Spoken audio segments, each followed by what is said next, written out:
How do you do, Mr. Van Cleve? Good afternoon, Your Excellency. Very kind of you to receive me. Not at all. Oh, please, sit down. Thank you. I hope you'll forgive me, but we're so busy down here. Really, sometimes it looks as if the whole world is coming to hell. Frankly, I haven't had an opportunity to familiarize myself with your case. When did it happen, Mr. Van Cleve? Tuesday. To be exact, I died at 9:36 in the evening. I trust you didn't suffer much. Oh, no, not in the least. I had finished my dinner. A good one, I hope. Oh, excellent. I ate everything the doctor forbade. And then, well, to make a long story short, shall we say, I fell asleep without realizing it. And when I awakened, there were all my relatives speaking in low tones and saying nothing but the kindest things about me. Then I knew I was dead. I presume your funeral was satisfactory. Well, there was a lot of crying, so I believe everybody had a good time. It would have been an ideal funeral if Mrs. Cooper, a friend of the family, hadn't volunteered to sing The End of a Perfect Day. You see, all my life I had succeeded in avoiding Mrs. Cooper's coloratura, and this undoubtedly was her revenge. Mr. Van Cleve, I can see that you have a sensitive, cultivated ear. Oh, thank you. Then let me warn you. The music down here is anything but pleasant. Beethoven, Bach, Mozart, you hear them only above. Yes, I know. It won't be easy not to hear the old masters again. And there are several people up there I would love to see. Particularly one. Very dear one. But I haven't a chance. Have you tried? No, Your Excellency. I have no illusions. I know the life I live. I know where I belong. I would like to get it over as quickly as possible. Very well. If you meet our requirements, we'll be only too glad to accommodate you. Would you be good enough to mention, for instance, some outstanding crime you've committed? Crime? I'm afraid I can't think of any. But I can safely say my whole life was one continuous misdemeanor. My dear Mr. Van Cleve, a passport to hell is not issued on generalities. No, I'm afraid you'll have to wait until I have time to study your record. Now, look here. I have to see His Excellency, and no office boy is going to stop me.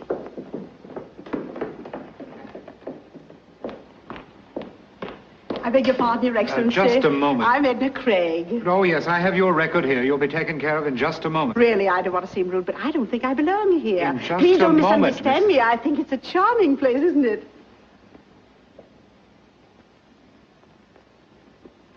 Henry Van Cleve.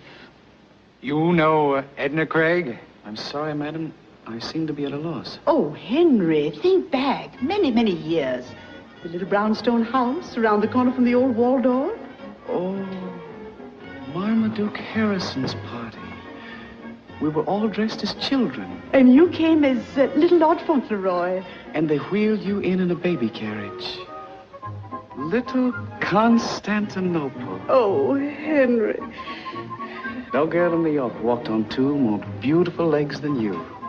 Little Constantinople. Well, Henry, I still walk. And on the same two legs. And I'm sure they're still as beautiful. Well, Henry, I'll let you be the judge of that.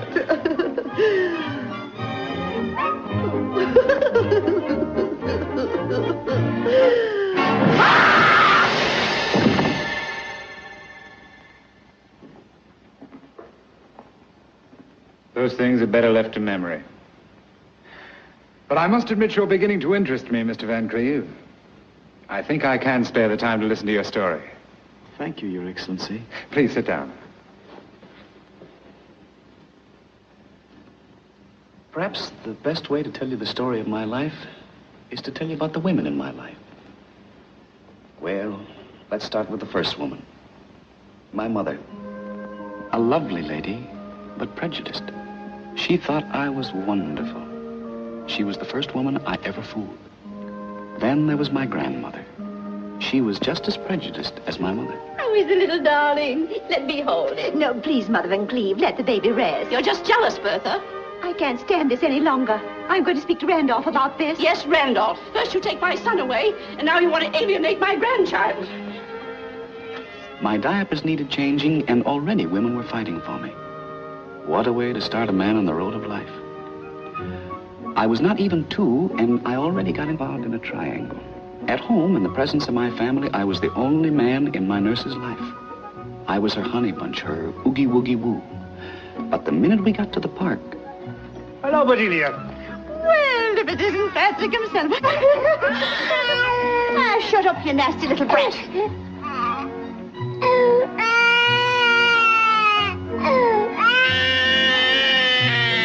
No wonder I became a cynic. My next lesson came from little Mary. Hello, Mary. Don't speak to me, Henry Van Cleve. You're a bad boy, and my mother says I shouldn't talk to bad boys. I bet you I don't know what I've got in this box. And I'm not interested, Henry Van Cleve. Then I won't tell you it's a beetle. A beetle? You like it? Oh, who doesn't like beetles? It's yours. Thank you. Oh, thank you, Henry. I wonder if I should take it. Well, if you don't want it. Oh, I didn't mean it that way. I was just wondering. Don't worry. I've got another one. Another beetle? Uh-huh. Oh, it's beautiful. It looks rather lonely, though. You know what I think?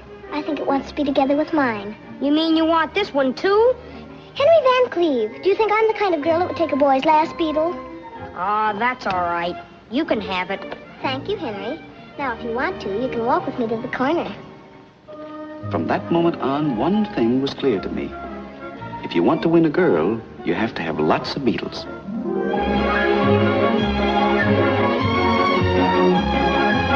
I was growing rapidly, and so was New York.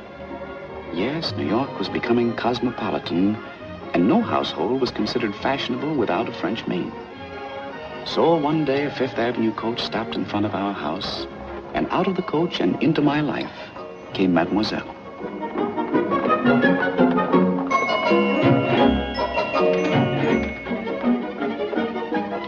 Mrs. Van Cleve will be here shortly. Merci.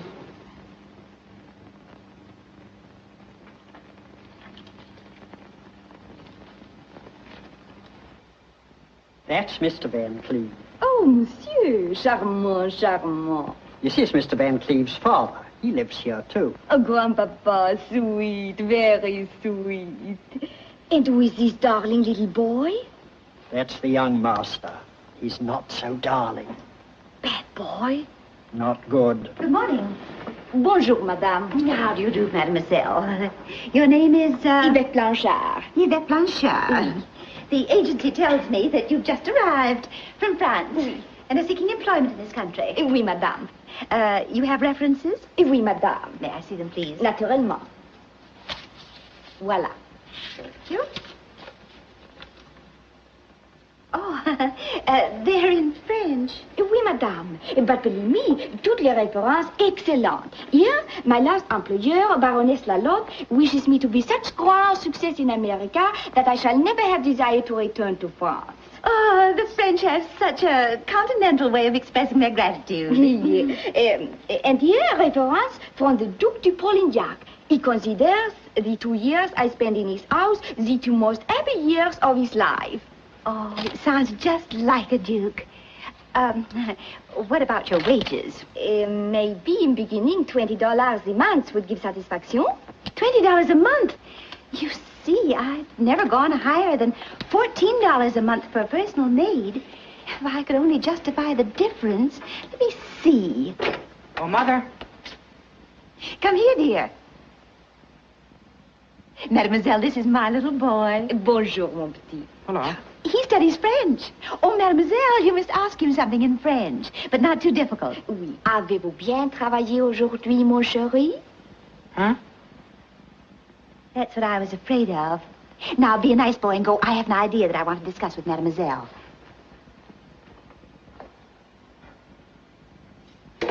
A brilliant child, but a little backward in his French. And it just occurred to me that... Oh, madame, it would be pleasure talk only French to little fellow. My whole vocabulary I may present to your baby.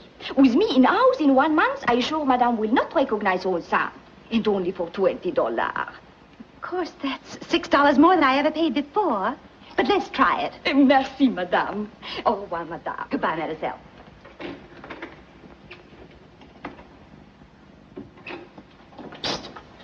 Hey,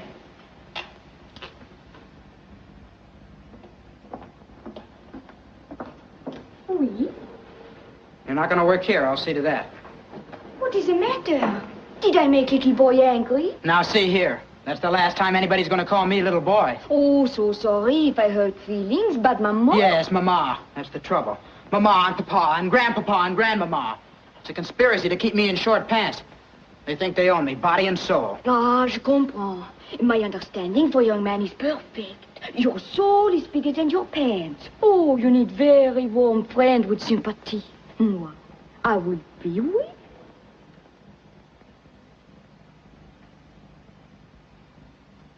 I bet you couldn't guess in a million years what I have in my pocket. No, I do not know, but I'm sure it is something very bad, oui? Here. Oh, you smoke big black cigar? Sure, I'm going to smoke it. Any day now. Now we are very bad secret together, oui? That's nothing. I can tell you things that would rock Fifth Avenue to its foundations. Oh?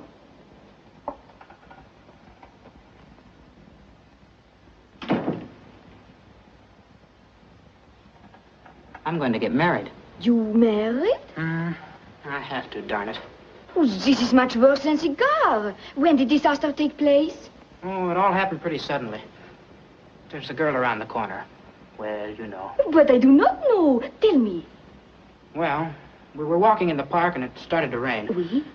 We climbed into a policeman's shed. And the policeman? He wasn't there. Well, anyhow, before I knew it, I lost my head. I don't know what got into me. I took her into my arms and then... And then? I kissed her. I may just as well face the consequences. Excuse my asking question. This might sound very childish to grown-up young man, but did you ever consider idea not marrying girl? It's out of the question. It would destroy me socially. I could never go to Harvard. Why, when my father kissed my mother, she knew what he meant, and he knew she knew it. Écoute, mon chéri. In your papa's time, Papa kissed Mama and then married. But this is 1887, time of bicycle, the typewriter has arrivé, soon everybody speak over the telephone, and people have new idea of value of kiss. What was bad yesterday is lot of fun today. There is a wonderful saying in France, les baisers sont comme des bonbons, qu'on mange parce qu'ils sont bons. This means kiss is like candy.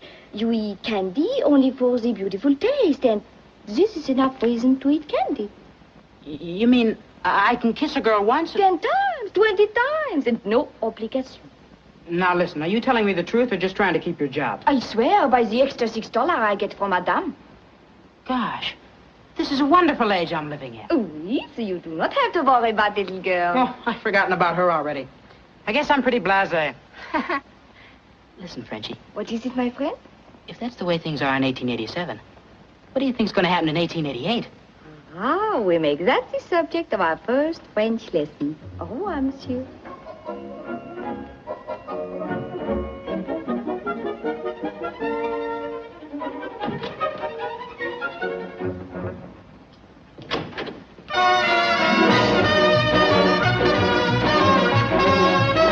Mother? Yes, my baby. That girl is worth the extra $6.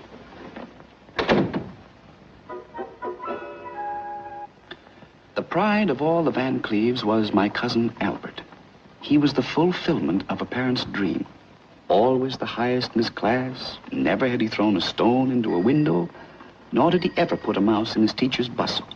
His ears were always clean. This, I think, will give you a rough idea of Albert. And I'll never forget the morning of my 15th birthday. The presents were waiting for me in the living room. But suddenly Father came running down the stairs, excited and breathless. Wanda! Wanda! Yes, Mr. Van Cleve. Tell Robinson to go immediately and get Dr. McIntosh. Tell him our little Henry is ill. Yes, sir. Oh, my poor baby. The boy's acting so strangely, Randolph. Randolph. Now, Bertha, we must keep a stiff upper lip. Randolph, he's talking all the time as if he were in a delirium. Well, what does the boy seem to be saying? What if I only knew Randolph? He's talking French, nothing but French. French? Oh, Randolph, our boy, delirious in a foreign language. Now, Bertha, this is an emergency. We must do everything step by step. The next move is to find out what the boy is saying. Plug down. Yes, sir. Tell Mademoiselle to come to Master Henry's room immediately. Very good, sir.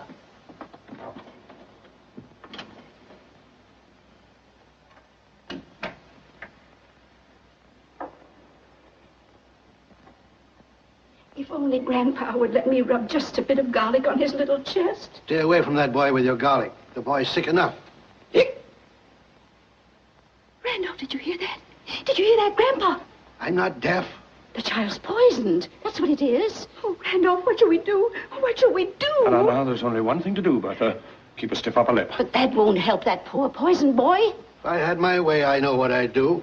A big glass of cold water right in that boy's face, and I think he'd start talking English. You go, you barbarian. Oh, Please. You mustn't do that. Please, you mustn't do that. Oh, Mademoiselle. Did Madame send for me? Yes, mademoiselle. Our little Henry. He's sick? Yes, mademoiselle.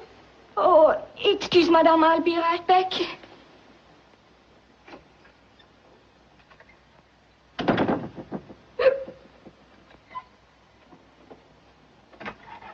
Oui, Madame. Mademoiselle, he's asking for something in French. You must help us find out what he wants. Oui, Madame. Look, he's smiling. He's far, far away. Well, he seems to be in another world. He's looking at Mademoiselle. I wonder what he sees. Yes, I wonder.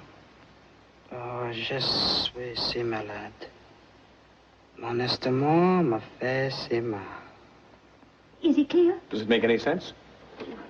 Oh, his French is absolutely perfect. Such beautiful grammar. Mademoiselle, at the moment, we're not concerned with the young man's linguistic accomplishments. Randolph, don't be I'm harsh. sorry if I seem to have lost my temper, but the occasion is a trying one. If you could only tell us what the child is saying, it might help us to meet the situation.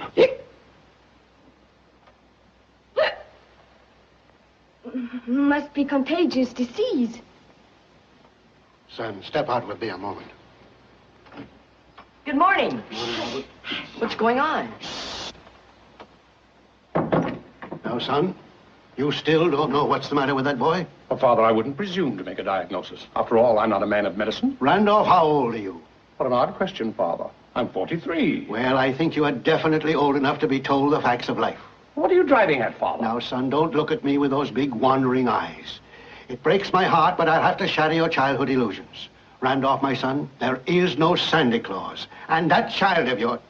Listen, don't you really know what's the matter with him? You get out of here. Bertha, what is it? Randolph, call the police. Yes, call the police. You want to see what happened? We don't need the police. Bertha, Mother, I wish someone would take the time to explain to me what this is all about. Believe me, monsieur, the excitement is greatly exaggerated. How dare you speak? Have you no shame? Please, Grandpapa. Don't you call him Grandpa. Grandpa, you are very Shut up, you Grandpa. Go ahead, call me Grandpapa. Merci, monsieur. Merci beaucoup, monsieur. You are very kind. Yes, I'm very kind, but you'd better go and pack your things now. And if you're not out of the house in a very little while, I'll come down to your room and help you pack. I wish you would, Grandpapa. Oh, shame. Leave this house. Go. There is old French saying, if you are thrown out of house, you better resign. Au revoir. I still would appreciate it if someone would tell me what all this has to do with our little Henry. Fortunately, Uncle Randolph, French always being one of my favorite subjects, I was able to understand the incredible conversation between Henry and Mademoiselle. I don't know how to begin. All right. Henry had a glass of wine. We all know that. But Henry? Intoxicated? From what I overheard, at or about 10 o'clock last night, Henry and this foreign young woman slipped out of the house.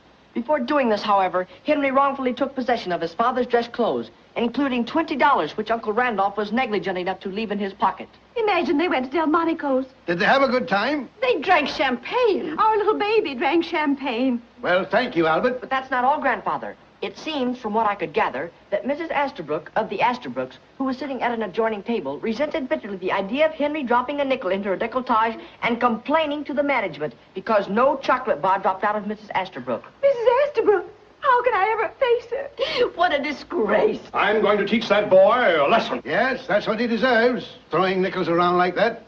Knowing the Asterbrooks, I can tell you right now, we'll never see that nickel again. I have reached my decision. That boy is going to be spanked, and severely. Oh, Randolph, don't hurt him. Please don't hurt him. Please. He's such a baby. Well, I assume there will be no further birthday celebration. I'm afraid not. I believe I can utilize this time very beneficially, so I'll say goodbye. Goodbye, Albert. You're a real credit to the family. Thank you, Grandfather.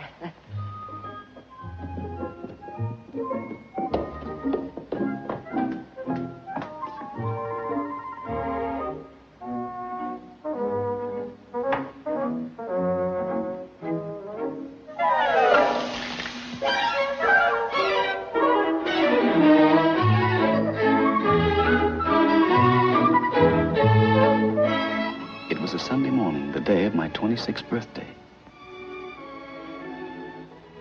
Oh, that boy. Well, at least poor grandmother, may her soul rest in peace, was spared seeing a day like this. Oh, Randolph. Randolph, where can he be? Where can he be? Now, Bertha, I'd like to give you some consolation, but all I can say is chins up. Oh, Randolph, where does he get it from? I give up, Bertha. I never gambled in all my life. I never got entangled with any girl until I met you. Randolph, you call it entangled? I mean, you entangled my heart. Oh, of course, Randolph, we entangled each other's hearts. Believe me, Bertha, I never knew what a musical comedy girl looked like. Well, what can he possibly derive from their company? To me, they were creatures from another planet. Where does he get it from? Nobody in our family was musical. To this day, I wouldn't know how to find the stage entrance to a theater. It's always around in the back, up an alleyway. There's a sign over the door, stage entrance. You can't miss it.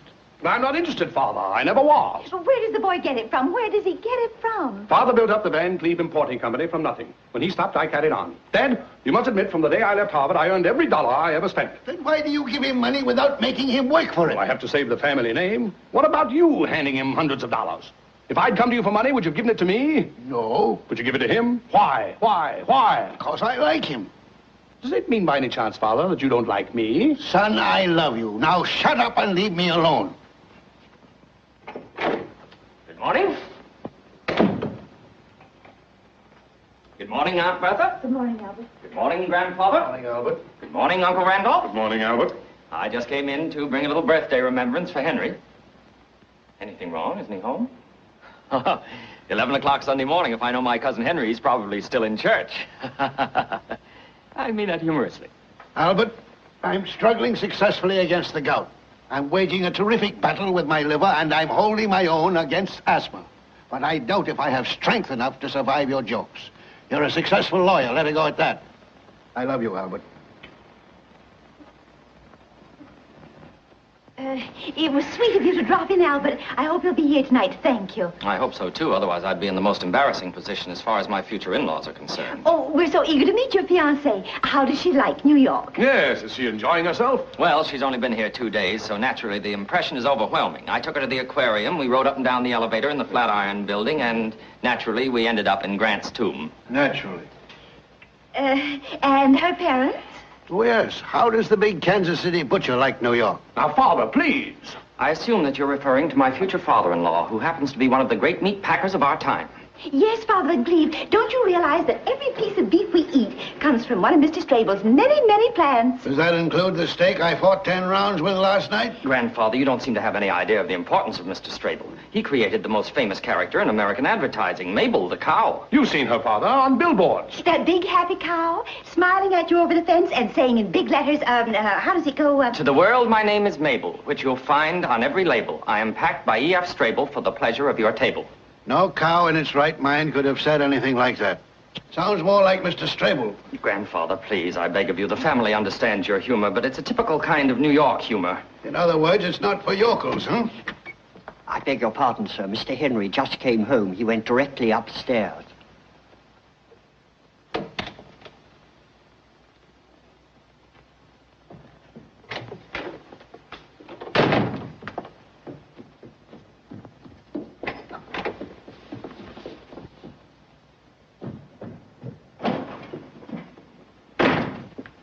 Aunt Bertha, when you see Henry, will you tell him that as a Van Cleve, I have the right to demand that he keep the shadow of scandal off our name.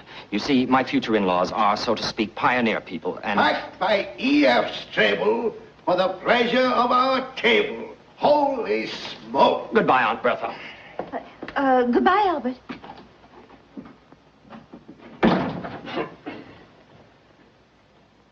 Well, this time I was firm. Good, Randolph. What happened? We asked for $100, but I told him I'd let him have only 50. Randolph. And not right away. For the first time in 27 years of marriage, I feel like criticizing you. What do you want me to do, spank a 26-year-old boy? No, but at least I expected a verbal lashing.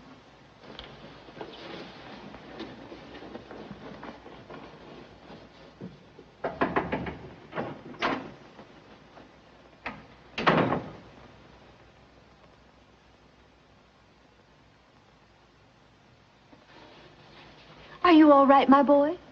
Yes, Mother. Many happy returns of the day. Oh. Mother, I'm sorry if I made you unhappy.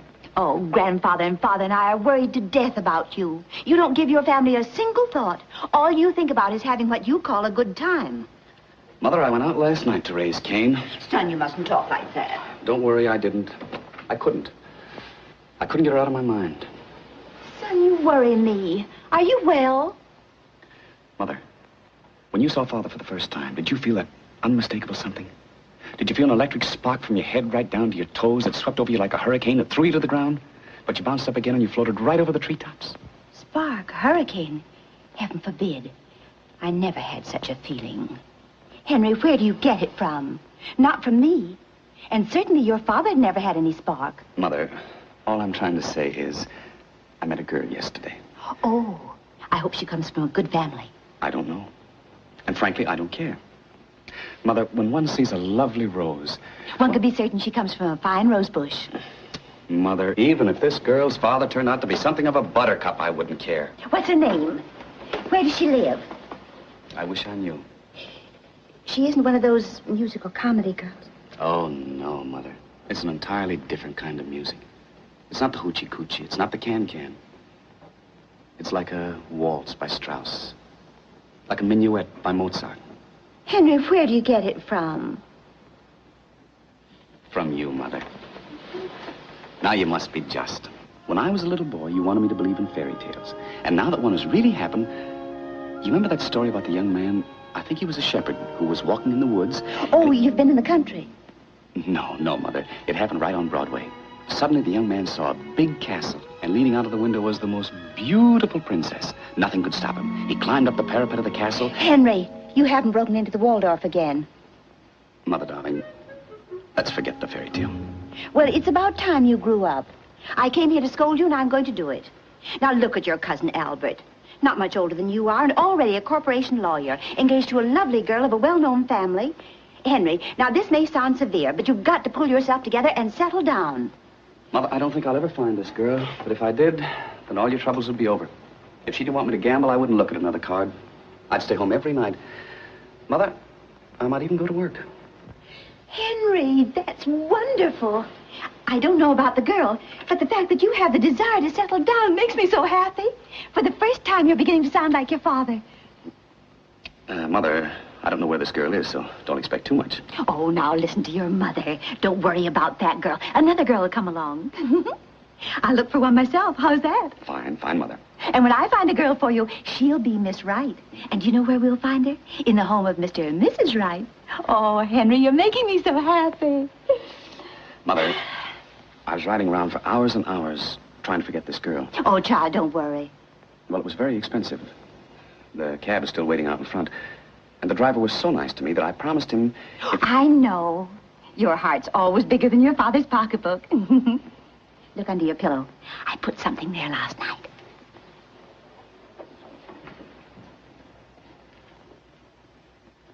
Oh, Mother. Sometimes I wonder if you're not spoiling me.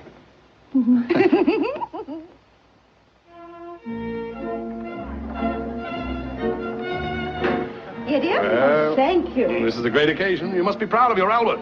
Yes, I think we have a pretty good son. And I hear the Strable family are... We couldn't ask anything better for our Albert. Oh, wonderful. Mr. and Mrs. Strable and Miss Strable.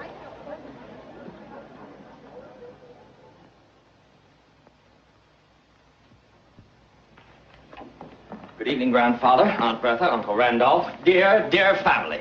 It is my privilege and honor to present Mr. and Mrs. E.F. Strable. And last but not least, well, here she is.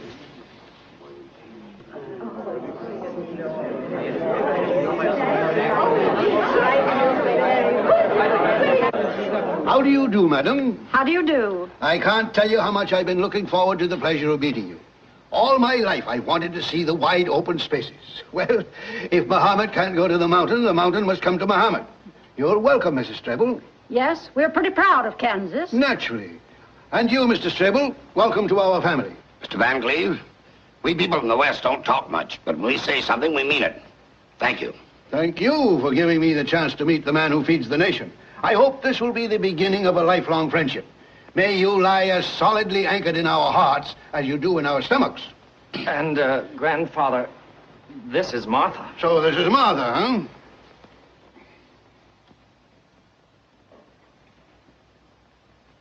Well, Martha. Yes, Mr. Van Cleve? Grandpa. Yes, Grandpa. If I were about 50 years younger, I'd take you right away from that splendid young man you're going to marry and who's going to make you a wonderful husband. Kiss your grandpa.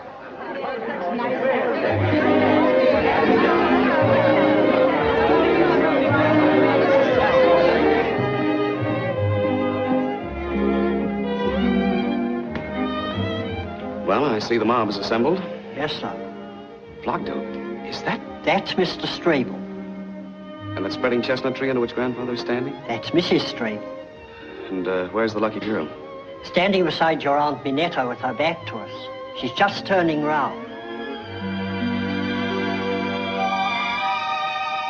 Charming young lady, if I may say so. Flockdale, I don't think I can stand this party. Get my hat and coat. Sir. My hat and coat. Henry, there you are. Many happy returns. Thank you. And now it's about time for you to come and meet the Strables. Where are you going? Out. I beg you to stay and behave like a Van Cleve just once. The Strables know it's your birthday and they want to congratulate you. Oh, Martha. Martha? Yes, Albert? Dearest, I want you to meet Henry Van Cleve. This is the cousin whose birthday we're celebrating today. Many happy returns, Mr. Van Cleve. Cousin Henry? Cousin Henry. Thank you, Cousin Martha. Well, here she is, Henry. Now I've done my duty bringing some new blood into the family. It'll be your turn next. It's most unlikely. Oh, nonsense. All you need to do is to meet the right girl. It's difficult, Albert. I'm afraid I'll never have your luck. Yes, no question about it. I'm lucky. Well, shall we go in? Father Strable! Father Strable! Don't be afraid. I should have told him. It would have been the thing to do. It shall remain our secret, I promise. Thank you.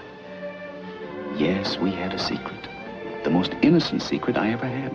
It happened Saturday morning in Wanamaker's department store.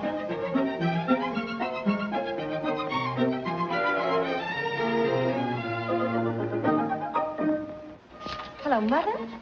I'm at the hairdresser's. They're still doing my hair. Yes? Oh, yes. Just a moment and I'll ask them how long it'll be. Here was a girl lying to her mother. Naturally, that girl interested me at once. They say it'll take about 15 more minutes. I'll be home at the most in half an hour.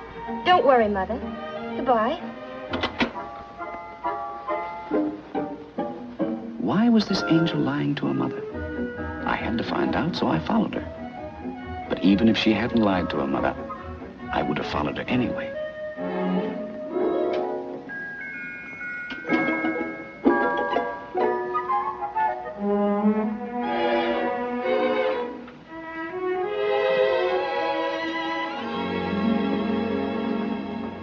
May I help you, miss? Thank you. I would like to see you. Are there no women clerks? Unfortunately not. But it might make you feel a little easier if I tell you that I'm the one usually chosen by the management to handle the more delicate situations. As a matter of fact, they call me the bookworm's little mother. Well, it's, maybe I better come back some other time. Please, miss. My employer is watching, and if he sees me losing a customer, it might cost me my job. Oh, I'm so sorry. Naturally, I wouldn't like to deprive you of your livelihood. Oh, thank you, thank you. Thank you again and again. Well, the title of the book is, Yes? I saw it in the corner of the second window. Between To Have and To Hold and When Knighthood Was in Flower.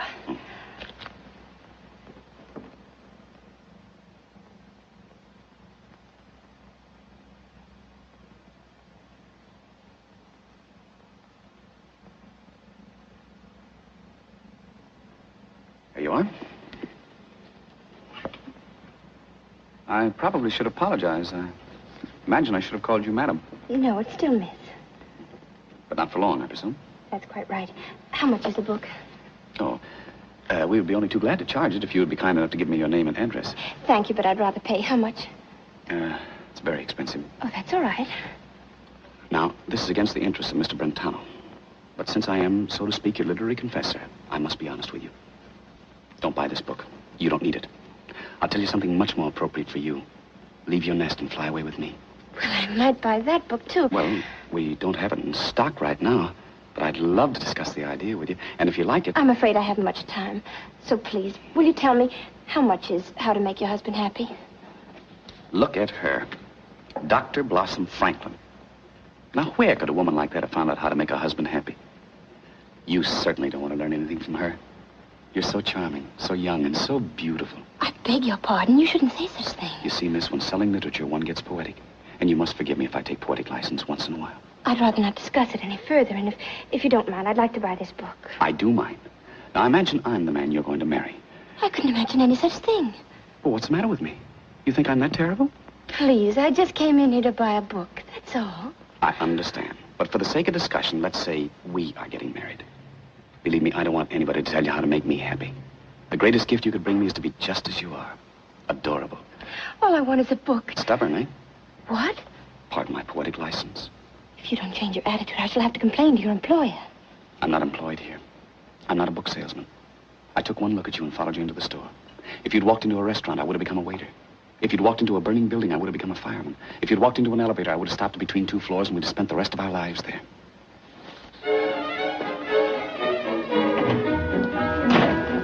Please forgive me, but you can't walk out of my life like that. I think your behavior's outrageous. It's mad. How much is this that you leave me at once? Never, never. Ain't annoying you, miss? If he is, just say so. I'll take care of him.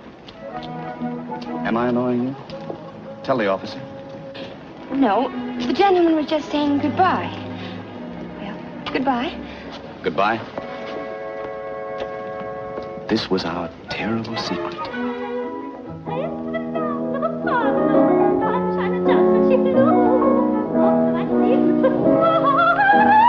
I'm terribly sorry, Albert. Dearest, you don't seem to realize who's singing. I know, young Mrs. Cooper Cooper. If it were just a relative, it wouldn't be half so embarrassing. But Mr. Cooper Cooper is one of your most important clients. I haven't forgotten. But what could I do? I had to sneeze. But you did it right in the middle of her area. And 5 times. Because I had to sneeze 5 times. Albert, suppose someday in the future I had to sneeze. Then you sneeze, naturally. Don't you worry. After all, I'm taking you for better or for worse. Do you think you may have to sneeze again? I don't know. I can't guarantee it. Well, then let's not take any chances. Why don't you go in the library and rest a while and see how things develop? Make yourself comfortable. Read a book. I think I'd better go back for the encore. Yes, dear.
Cousin Henry.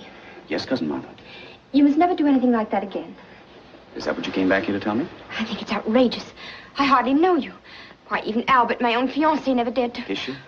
Of course he kissed me. Why not? After all, we're engaged. But he never kissed me like that. Like what? Oh, I hate you. I hate you. I don't even know why I stay in the same room with you. Please forgive me. But can't we be friends? Just friends? Never. Now, look. We're going to be related, aren't we? And we're going to see each other. How can we help it? I suppose we can't. And if we meet in the future, we don't have to talk about personal things, about you and me. Let's talk about something neutral. For instance, Albert. Why not? By the way, do you love Albert?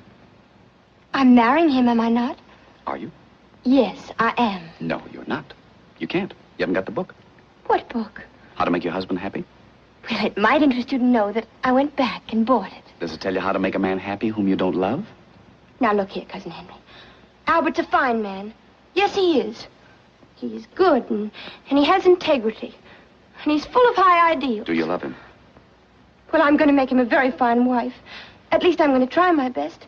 There'll never be a moment in his whole life when he'll ever regret having married me. And if you ask me one more question, I'm going to leave this room and I'll never come back again. Never!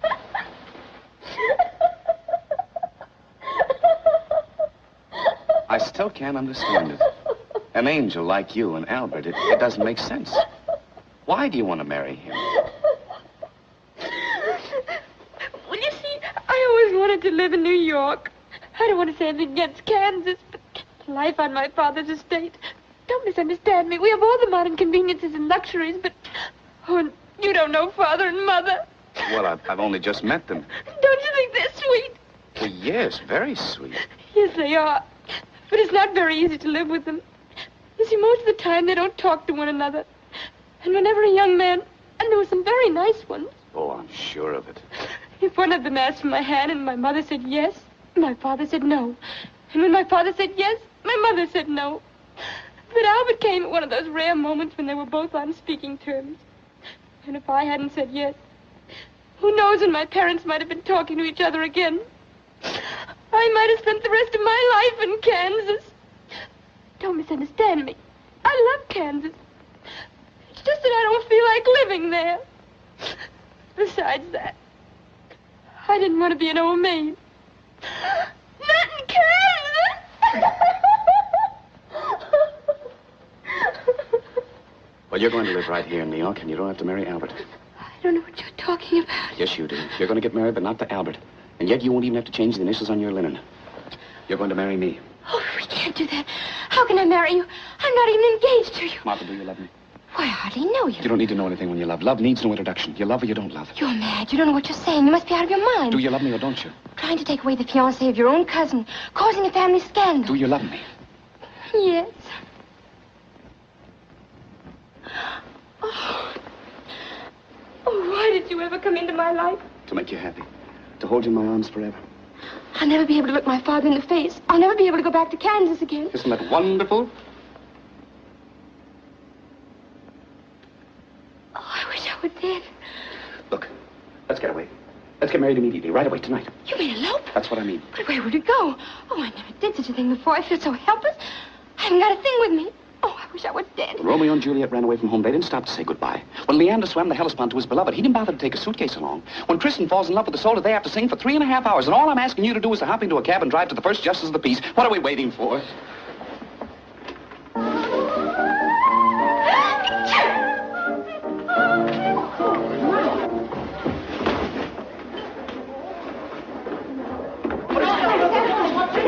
Where's she going? What happened? They left in a cab. They're going to get married. Married? Frederick! Oh, Randolph, where does he get it from? Now, Bertha, keep a stiff upper lip. Sir, I am still too dazed to express myself clearly, but I assure you that the sentiments of our family are with you. If this happened at home, my husband would jump on a horse and lasso them back. Don't you tell me what I would do. But there's one thing I am going to do. Disinherit her. She'll never see another nickel of mine. We came here from Kansas a happy family. Well, anyway, a family. We loved our Martha. Don't mention her name again. And if she comes crawling back to me on her knees, she'll find the door closed. And don't you open it. Please, dear family, thank you for your efforts to comfort me in my bereavement. But I feel there are others who need even more consolation than I do. Uncle Randolph and Aunt Bertha, you will have to forget as the years pass by that you are the parents of the guilty party. And you, Mr. and Mrs. Strable, well, there's very little I can say to sustain you. And to you, Mrs. Cooper, I offer our deepest apology for the unfortunate interruption of your beautiful aria. I would like to go on, but straight's too much.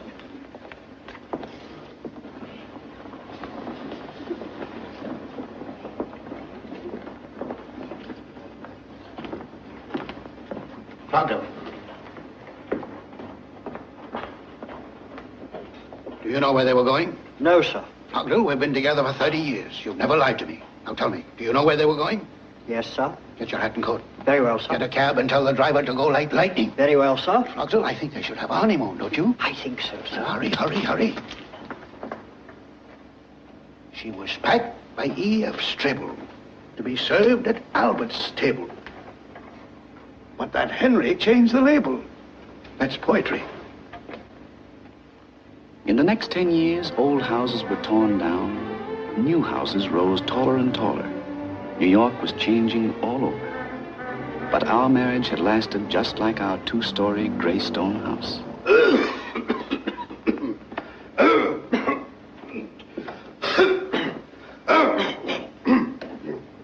Good morning, Fogdo. Good morning, sir. Oh, you're a new man, aren't you? Yes, sir. How long have you been here? I should say about a year, sir. Oh, yes. Good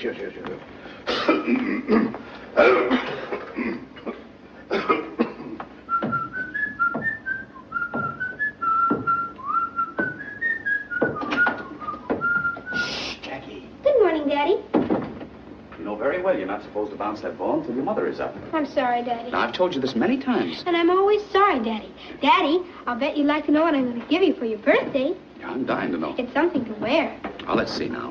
Is it a tie? I'm not telling. I'll give you a hint. It has 22 colors in it. No tie can have that many colors, so it can't be a tie. It can't be, huh? No, I'm not saying it is a tie. But if it were a tie, there wouldn't be another one like it in the world. Well, I can believe that, Jackie. Daddy, how old are you going to be? 36? That's pretty old, isn't it? Well, I never thought about it, but I guess it is. Daddy, when you were as old as me, what kind of a kid were you? Well, I was very obedient. When my parents told me to go to bed, I went without arguing.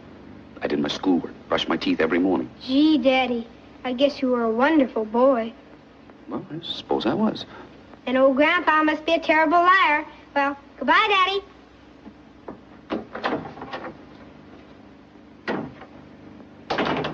Where does he get it from? Good morning, Grandfather. How you feeling? That's fine. Morning, Mother. Good morning, Henry. Mother, I want you to look at this. Do you think Martha will like it? Oh, it's beautiful. After 10 years of me, she's entitled to it. Yes, 10 years next Tuesday, and you'll be 36. Mm-hmm. Oh, if your dear father could be here and share this happiness with us. I always thank heaven that he lived long enough to see you settle down, become a fine husband, good father, and a wonderful son. Well, it's all Martha. And only Martha. You know, Mother, I'm the luckiest man in the world. Yes, she's a fine wife, and she has a good influence on you. She's pretty lucky herself. Yes. Don't be a mother-in-law. By the way, isn't she coming down to breakfast?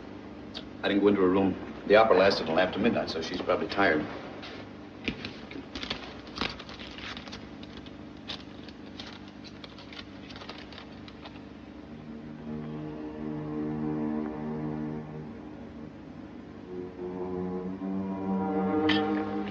Anything serious?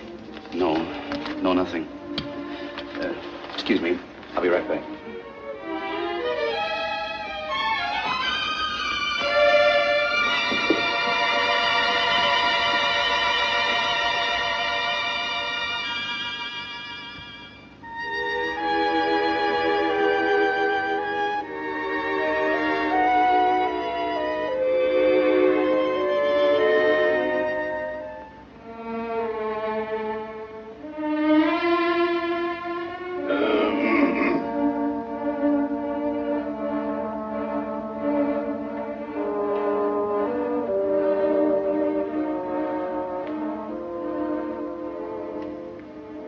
Where is she?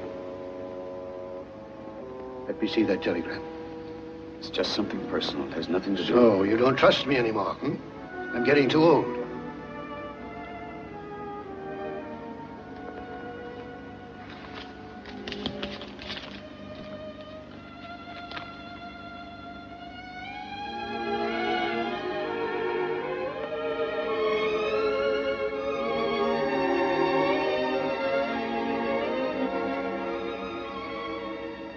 Henry?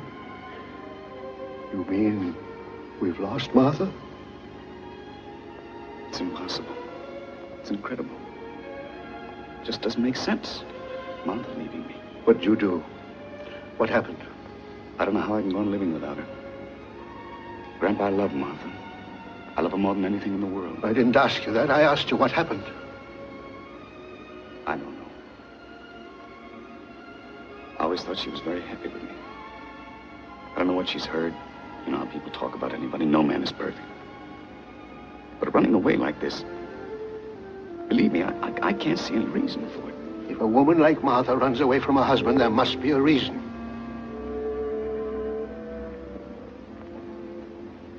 Now, look here, Henry. You were the only Van Cleve I ever really cared about. I loved you. You were like me, at least I thought so. You were all the things I wanted to be. You did all the things I wanted to do and didn't. And now you've let me down. Grandpa, I can't live without her. What am I going to do? That's up to you. But let me tell you one thing. I'm an old man. I might have to go any day now. And if you can't make Martha forgive you, I'll be waiting up there right in the entrance. And if you ever dare to climb up that ladder, I'll hit you on the head with a baseball bat.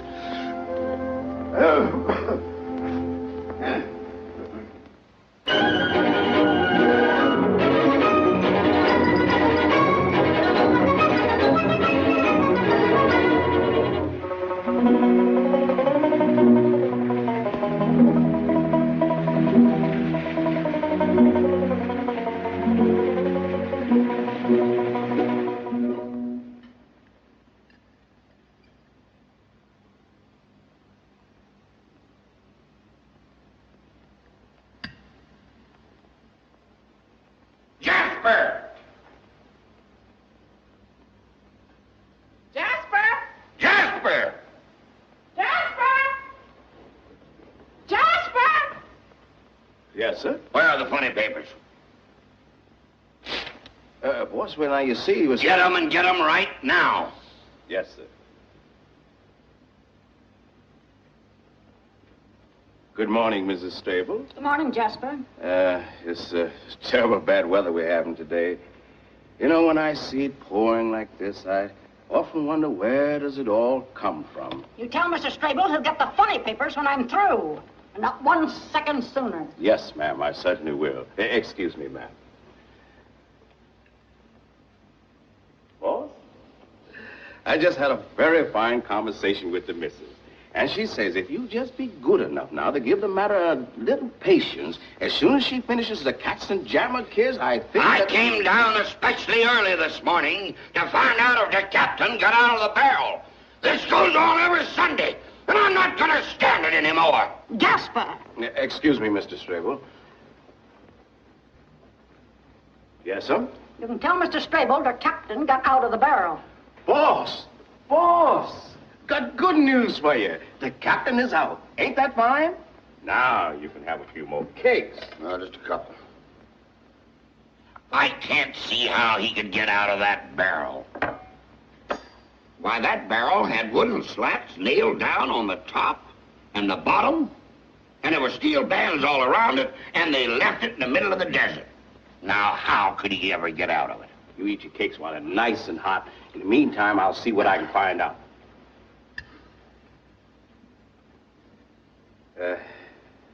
Another lamb chop, Mr. Strable? I don't mind. About that barrel. The way he got out of it was a friendly snake came crawling. Don't tell me! You know it's no fun unless I read it myself. What are you trying to do? Ruin my Sunday? Will you tell Mr. Strable I was talking to you? Jasper? The snake came crawling along in the desert, wound itself around the barrel, and then crunch! I can't live in this house any longer! Mr. Strable. What do you want, Daisy? There's a gentleman here to see you. Say he's from New York. His name is Van Cleve. Van Cleve? That's the gentleman's name, yes, sir. The nerve of him, trying to walk into this house. Tell him back where he came from. Yes, ma'am. Wait a minute, Daisy. Yes, sir. Maybe I want to see Mr. Van Cleve. And if I want to see him, he'll come in. And if I want him to stay here, he'll stay right here. Now, Daisy. Yes, sir. You go out and tell that man if he's not off these premises in 10 seconds, I'll wring his neck. Yes, sir. I'll most certainly tell him. Jasper, get me some fresh hotcakes. Yes, sir. Excuse me, sir. But maybe something didn't happen to Miss Martha. You talk too much. Yes, sir. Jasper. Yes, ma'am. Tell that man to come in. Yes, ma'am. Hurry up. Yes, sir. Van Cleve, if you please. How do you do? Oh, it's the other one. It's Albert. Hello, Albert. How do you do, Mrs. Strable? How do you do? How do you do, Mr. Strable? Well, we haven't seen each other since... Not since that ill-fated occasion 10 years ago tomorrow. Had breakfast? Yes, thank you. Well, sit down anyway. Well, thank you. Got some business in Kansas? No, I was on my way to California, but I said to myself, why shouldn't I stop and pay my respects to those charming Strables? Well, what do you want? Nothing in particular. Good. Oh, yes, there is one bit of news. I'll bet you can't guess whom I met accidentally on the train. Probably not. How's business in New York? Very good. Well, I don't want to keep you in suspense any longer.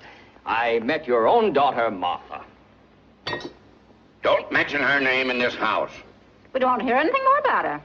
My dear friends, speaking as a jurist, may I say that even in our penal code, we have wisely provided a system of parole. And I have excellent reason to believe that the party, whose name I naturally will not mention in this house, has amply paid for her mistake. Good. And I am sure there is nothing she'd like better than to come back to the paternal nest. So she wants to leave him, and now she remembers us. Not a chance, Albert. That's final. Well, she's waiting in a carriage in front of this very house. Oh. Martha? Martha here? Yes, Mr. and Mrs. Strable. Shall I bring her in?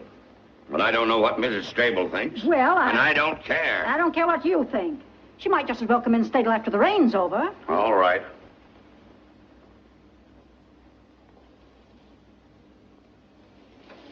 Oh, Martha! Martha!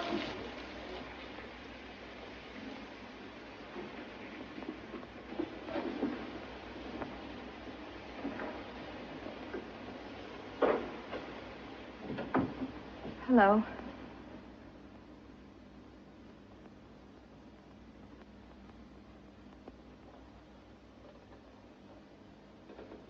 Hello, Father. Hello. Hello, Mother. Hello, Martha. Welcome home, Miss Martha. Thank you, Jess. We all missed you. Get out of here. You talk too much. Well, I assume there are things between daughter and parents that are better left to the daughter and to the parents, if you'll excuse me. Well, I suppose it was a pretty muddy ride from the station and all that rain. Yes, I suppose it was. Do you want some breakfast? Sunday morning, we got wheat cakes. Thank you, Father, but I'm not hungry. Well, the place hasn't changed much, has it? No, it looks exactly the same. Maybe now you'll appreciate your home. It took you 10 years to find out that we were right. If you'd listened to your mother... And your father, things might have been different. I think I'd better be going. Oh, you're getting touchy, huh? But if anyone has a right to be angry, it's us. But we're willing to let bygones be bygones. After all, we're not made of stone. If a daughter comes home and is sorry... I'm not sorry, and I don't want your forgiveness. Then what did you come home for? I came here because I felt I wanted to see you. If you expect me to get down on my knees... Now, forget it. After all, you were young, and it probably was all the fault of that... Please, Father. I don't want to hear a single unpleasant word about the last 10 years, or I'll have to go. Martha, you look so tired, dear. Well, no wonder, after all. Can't you keep still? It's all dead and buried, and let's forget it. Come on, let's go upstairs. You're going to have a nice hot bath, and then you're going to lie down and rest. Now, how's that, huh?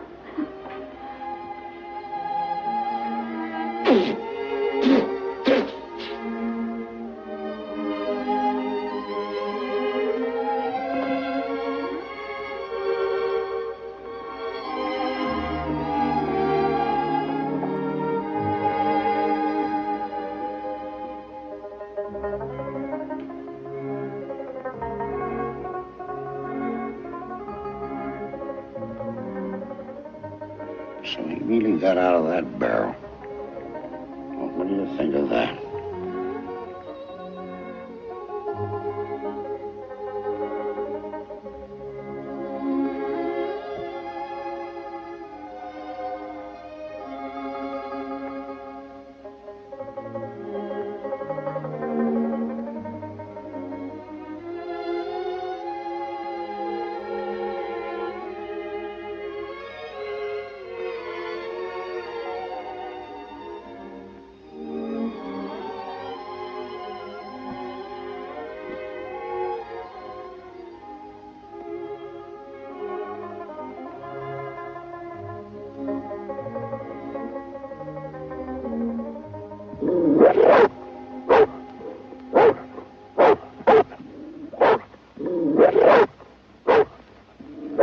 Jasper! Jasper, what's all that noise about? Just had a talk with Mr. Chuck. You see, somebody say they saw a couple prowlers on the grounds. Maybe some of them horse thieves. Well, tell Chuck to keep after them. Yes, sir. If necessary, shoot them. Yes, sir. Excuse me, Father, but if you don't mind, I think I'll go upstairs. I'm getting pretty tired. Good night. Good night, Martha. Good night, Mother. Good night, dear. Remember, breakfast is 7:30. Yes, Mother. Good night, Albert. Good night, Martha.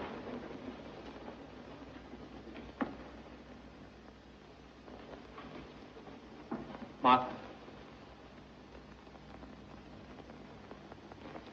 Well, Martha, I want you to have a restful night. And why not?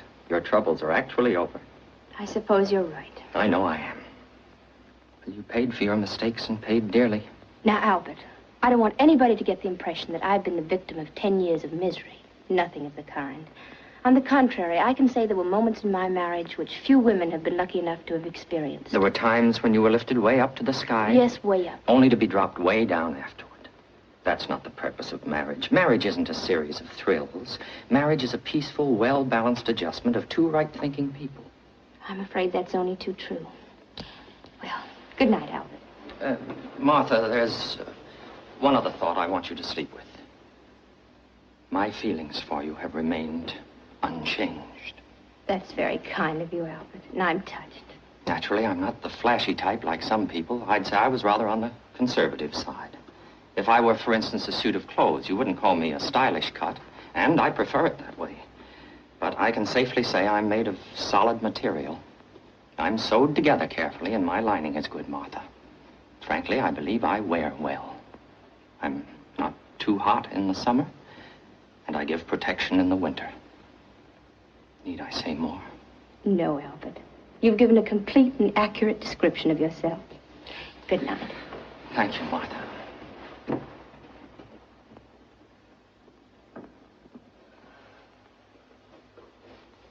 Miss Martha. Yes? Excuse me. That horse thief we were looking for. Did you catch him? Yes, ma'am. He's in your room, waiting for you. In my room? You mean? Yes, miss. That's him.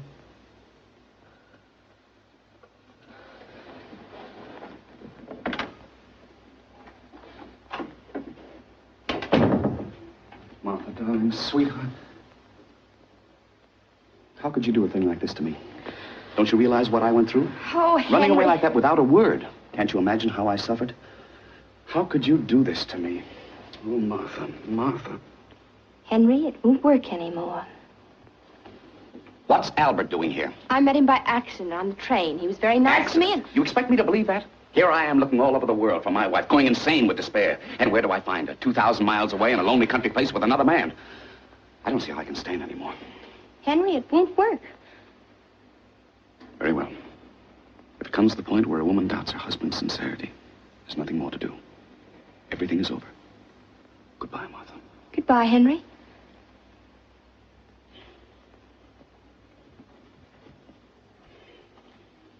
Martha, I really mean this. I'm going. I know you mean it, Henry. All right. Just give me 5 minutes to pull myself together and you'll never see me again. Never, never. Oh, Henry, I know your every move. I know your outraged indignation. I know the poor, weeping little boy. I know the misunderstood, strong, silent man. The wounded lion who's too proud to explain what happened in the jungle last night. So I'm a fake. I'm false. I'm cheap. Oh, Henry, please. I know I brought you nothing but unhappiness. You know that's not true. Oh, so we had some good times together. Some wonderful times. Oh, then what do you want? What did I do? Even a murderer has a right to defend himself. You can't hang a man without evidence. I know. If I only knew what particular thing is in your mind.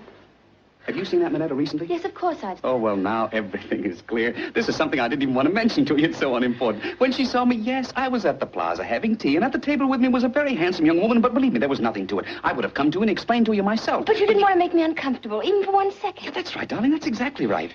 Henry, it won't work. And besides, Aunt Minetta didn't say one word about you. And as for the very beautiful young lady at the plaza... Darling, I can easily explain that. Oh, I know you can. You're a master at that. All right. I'm fighting a losing battle. I don't love you. I never loved you. I love everybody in New York more than you.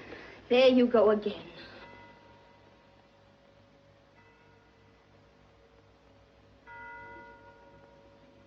25th of October. Many happy returns.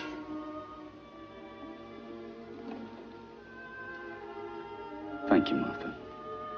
But it's something much more important than my birthday. It's our anniversary. 10 years ago today, I was almost as much in love with you as I am right now. It's very difficult for a woman to send her husband away on their 10th anniversary. Especially when he speaks as beautifully as you do. But I must do it. All right, darling. I know it's all over. I'm sure you'll find someone else who will be really worthy of you. But let's pretend, just for a minute. Happy anniversary. You like it? I'd say it cost at least $10,000. For that money, it's a very good purchase. Martha, how can you talk like that? If you'd only forgotten to give me this bracelet, I probably would have been foolish enough to be in your arms right now. You've no idea what a mistake you made. The magician played one trick too many. The other day, I was having a new photograph made of Jackie and me. I wanted to have it the right size to fit into your wallet. So I slipped into your room. This fell out of your wallet.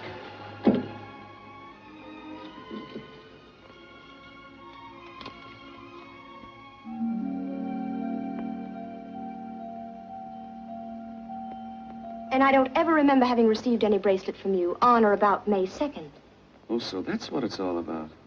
And to think that you went through all this just because the jeweler made a mistake. And that's what the whole thing is, a mistake. Naturally, I didn't buy a bracelet for $500. Has Cartier ever made a mistake in any of our bills before? Darling, I love you. I think you're the most beautiful, adorable thing in all the world. Do you really believe there's any woman good enough to take me away from you? And if there were such a woman, do you think she'd be worth only a $500 bracelet? Henry, Darling, I'll make you a bet.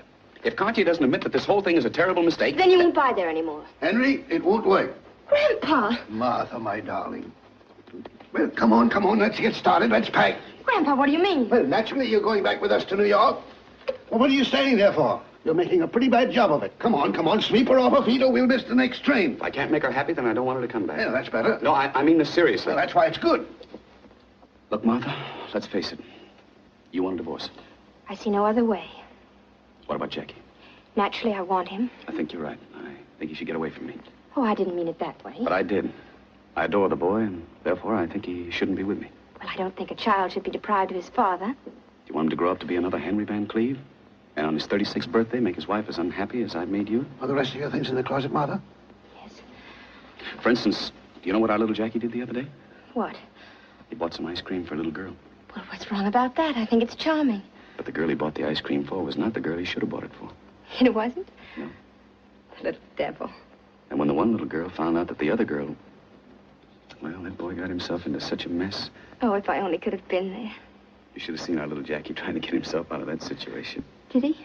Yes. Little girl likes him better than before. Good. What a child. Believe me, he is a problem. I suppose so. When he comes and makes up his little stories, you know they're just little stories, but he wants you to believe them so badly that you wish you could. And finally, what can you do but...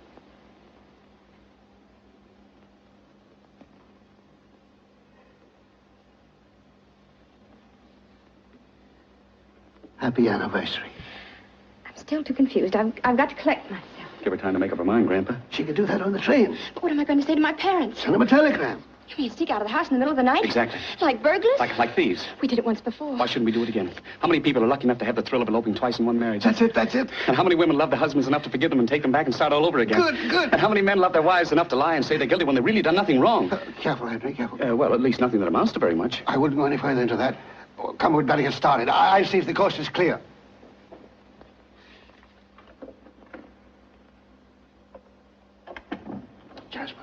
Jasper, everything ready? Yes, sir, right out in front. Jasper, all my life I've wanted to run away with a woman. And Jasper, it's happening. Thank you, sir. All right, come on. Goodbye, Miss Martha. Goodbye.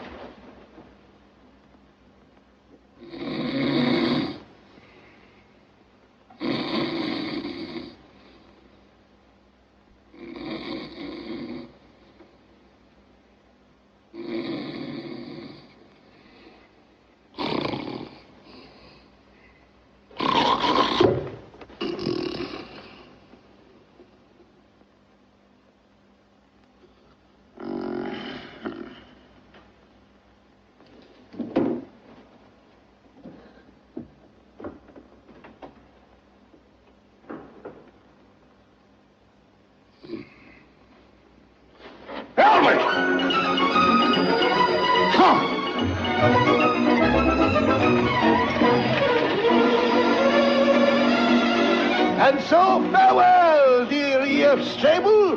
We'll take Martha, you keep Mabel. Yippee!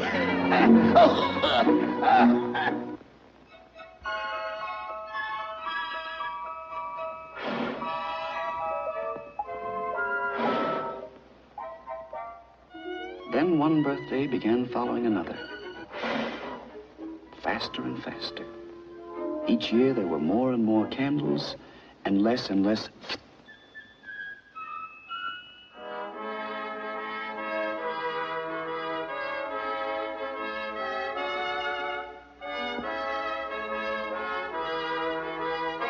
Yes, I became 45.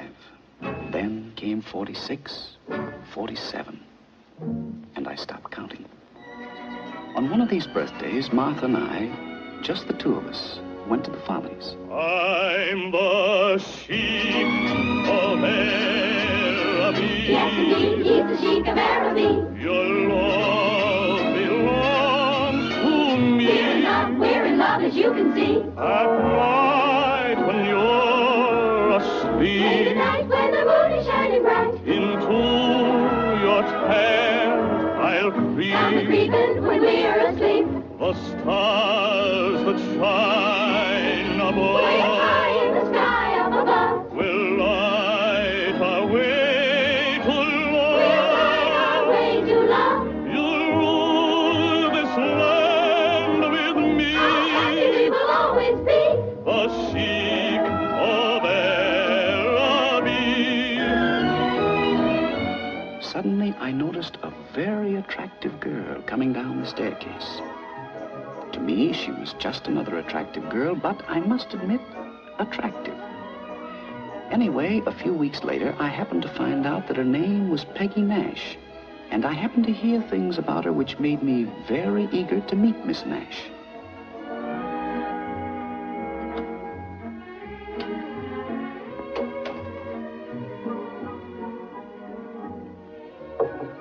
Yes? Mr. Jones to see you. I'll be out in a minute.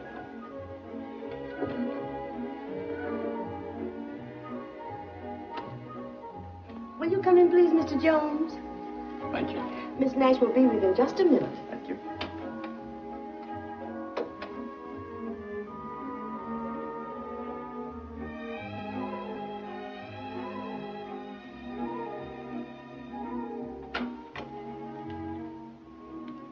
How do you do, Mr. Jones? How do you do, Miss Nash? Won't you sit down? Thank you. Thank you so much for those beautiful, beautiful roses. When I saw you the other evening at the Follies coming down that stairway, I said to myself... That's the girl of my dreams? That's right. You see, Miss Nash... Call me Peggy. Well, this is delightful. Hello, Peggy. Hello, Jonesy. Well, Jonesy, let me tell you. That note that came with your flowers... You liked it? Who wouldn't? It was so full of charm. It was so sweet. It had all the quaintness of bygone days. Really? Yes, you know, men don't write that way anymore. Oh, why? There's so few of you left. Miss Nash, to tell you the truth, I didn't exactly come up here to be admired as a museum piece. Now, Jonesy, don't be touchy. Yeah. Anyway, Miss Nash... Peggy? Anyway, Peggy, I'm sure it's a waste of time to talk of the past, when the present can be so lovely that one anticipates a most delightful future. Oh, thank you, Jonesy. What a difference. You know, the moment you meet somebody of today, he says, how about it, babe? Where do we have supper? And the next moment he pulls out a diamond bracelet. And before you know it, there it is on your wrist. How crude. How crude. Yes, very crude. And let me tell you, a bracelet hastily presented is usually selected hastily, whereas a bracelet chosen with care... Has better stones? The very best. Oh, Jonesy, Jonesy, you make it all sound so wonderful, but how could I explain such a gift to... To whom?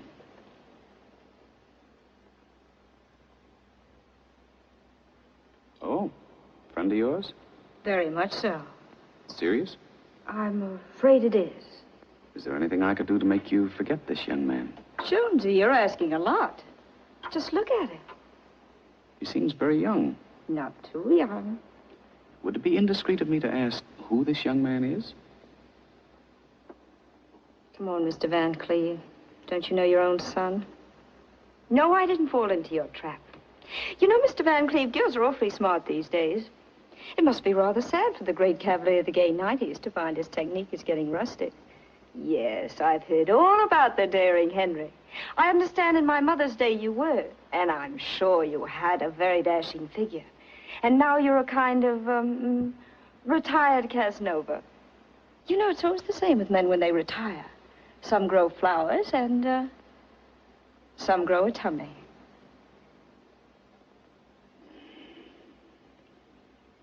Miss Nash, my son means very much to me.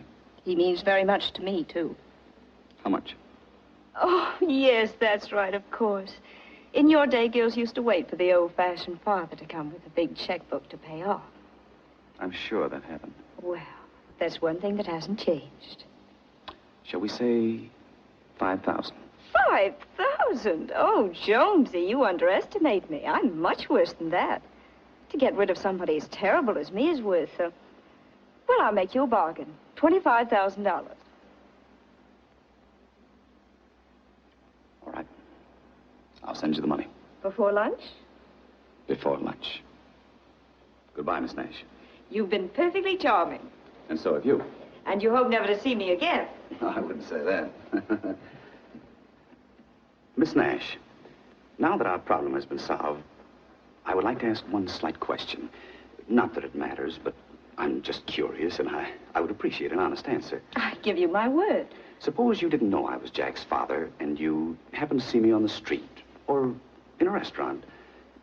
This is just an academic question. How old would you say I am?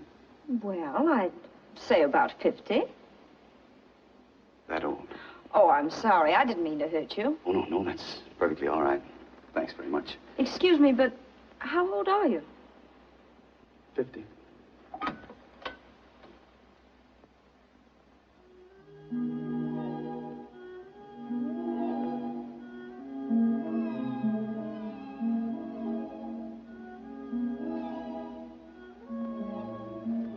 No wonder you get those headaches. Thank you, darling.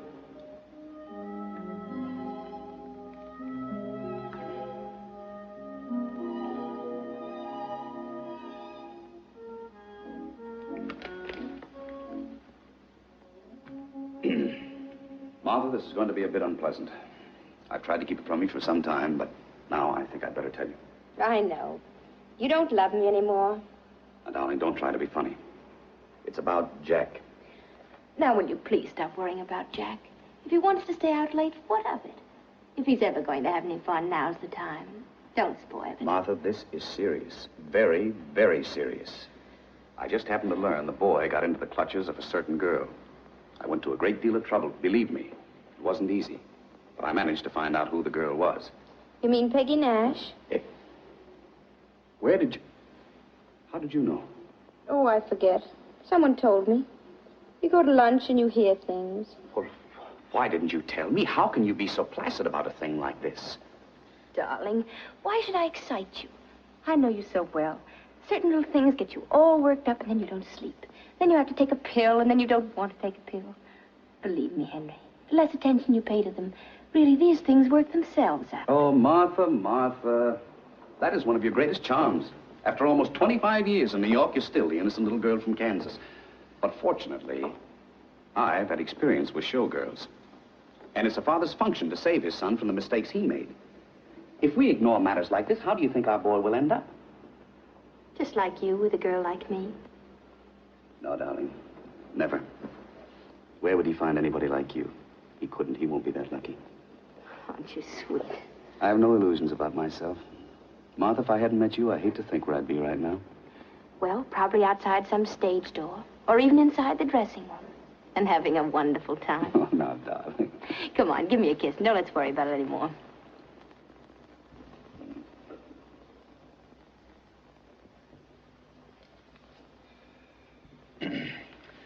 Martha, I just want to get your viewpoint. You think it would be a bad idea, just to be safe, if I looked up this girl and, And what? well, maybe just to avoid complications, ask her to leave the boy alone. And if necessary, buy her off? Now, Henry, don't even consider anything as foolish as that. All right. It's just a thought. want me to, I'll drop it. Good. How much did you pay the girl? What do you mean? Don't I know my Henry and his innocent eyes? I beg your pardon, sir, but you told me to let you know when Mr. Jack arrived, sir. He's just come in, sir. Thank you. You see, he's home early for the first time in weeks, and I'll tell you why. He went to the theater as usual, and she gave him his walking papers. And the poor boy is probably all upset. I hope he is. And Martha, don't you baby him. Don't you spoil what I've done. Hello. Hello, sir. Hello, Mother. Hello, Father. How are you, Jack? Fine.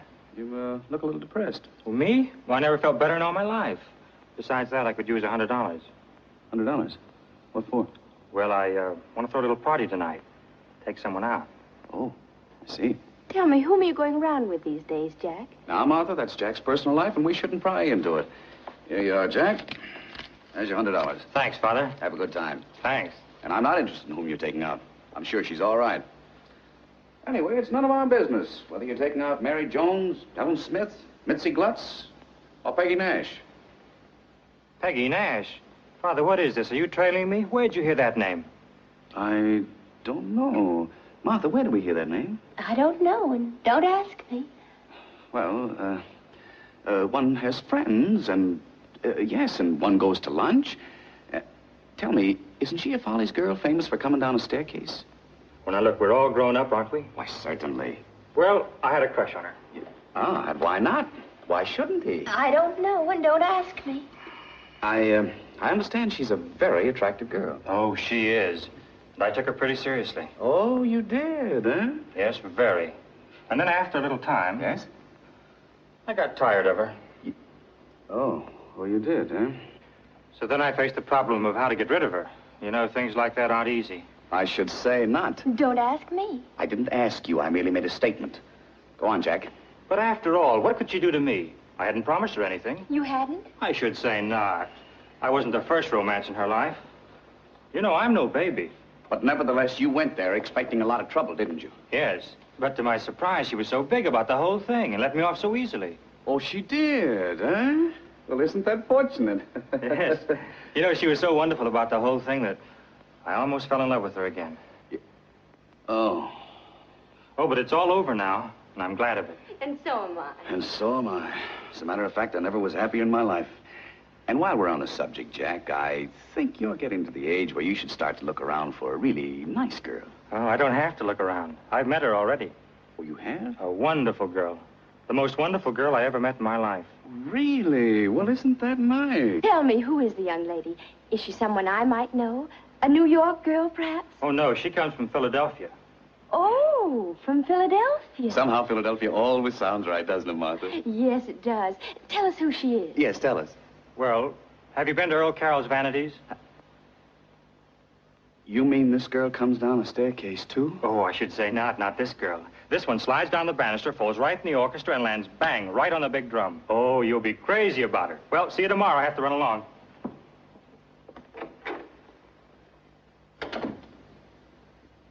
What's the matter with that boy?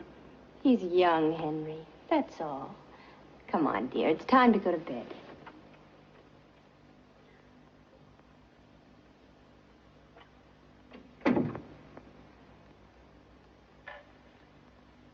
Martha, I want to ask you something, and don't spare my feelings. Be absolutely frank. I always am.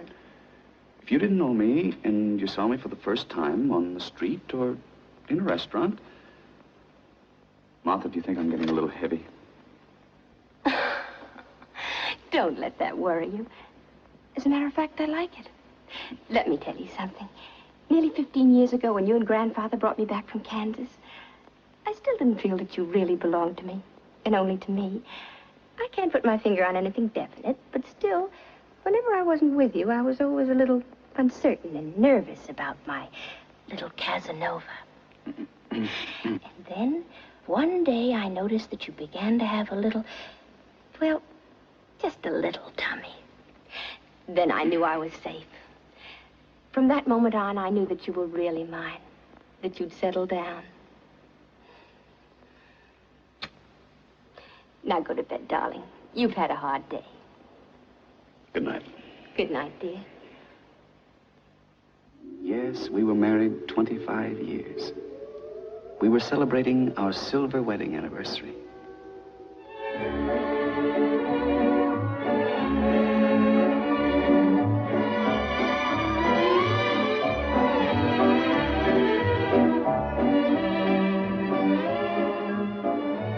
Have you seen Mrs. Van Cleve? No, sir. I've been in the kitchen. Jack, is your mother upstairs? No, I haven't seen her.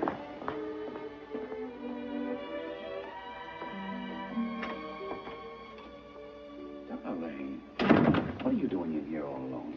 Nothing. I just want to take a little rest. After all, it's been such an exciting evening. Nothing wrong, is it? No, nothing. Are you sure? Yes, dear. You're feeling all right, aren't you? Of course, darling. I'm just... Just what? Well, to tell you the truth, I was being a little sentimental, so I came in here for a few minutes.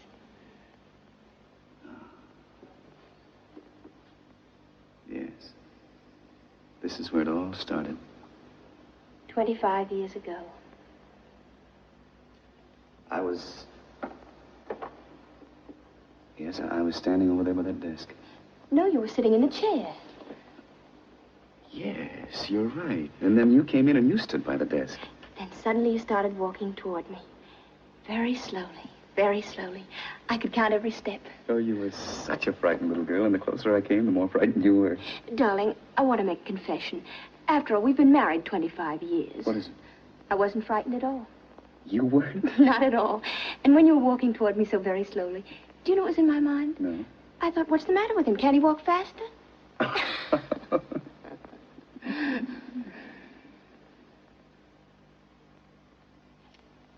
And then I ran out into the hall.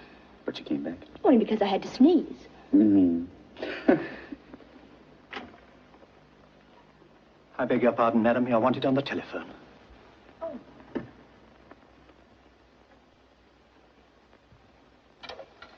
Hello? Yes, I called you. Well, it's really not important. Yes, everything is all right now. I'll call you soon. All right, tomorrow. Who was that? Oh, nothing special. Let's go back to our guest, shall we? Darling, who was that on the phone? I'll tell you all about it some other time. Why not now? Sweetheart, our guests will be wondering where we are. Now, Martha, who was that? All right, I'll tell you. It's another confession. My lover. I don't think that's funny at all. Are you jealous? Oh, don't be silly, Martha. But why can't you tell your husband whom you talked to over the telephone? Besides, I wouldn't have brought it up right now, but just the same, for the past several weeks you've been going out in the afternoons, and you've always managed to avoid telling me where you were. You are jealous. Henry, at last, after 25 years. Thank you, darling. Martha, whom did you talk to? Darling, don't be a baby. What dashing young cavalier would be pursuing me? Plenty. You're still very attractive, and you know it. Henry, I don't think you realize how sweet you're being at this moment. No husband could have said anything lovelier to his wife on their 25th anniversary. Imagine if 25 years ago I hadn't sneezed. I wouldn't be the happiest woman in the world right now. Are you? Yes, Henry.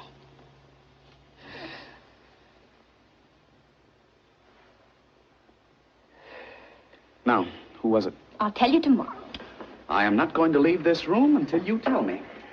Well, knowing my obstinate little boy, you promise to be sensible and not make a mountain out of a molehill? I promise. Now. Well, you know how women are. We have too much time on our hands, and we begin to imagine that there are things wrong with us. And I'm no exception, so I've been going to a doctor, that's all. Darling, I feel like a fool. Now, I have a confession I must make to you. I really was jealous. Martha, what did you go to the doctor for? What's wrong? Nothing, really. Well, so that's why you came in this room. You weren't feeling well. Darling, is it serious? I tell you, it's nothing at all. Just a little dizzy spell. Darling? Now, you promise to be sensible. Come on, let's dance. Martha, what did the doctor say? Listen, dear, if I take 5 drops 3 times a day, and if you don't worry about me too much, we'll both live to celebrate our golden anniversary. Now, come on, let's dance.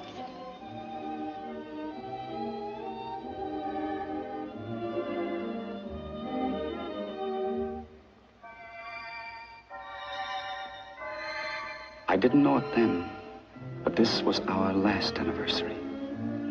It was the last time we danced together.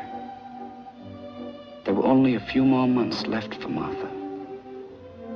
And she made them the happiest of our lives together.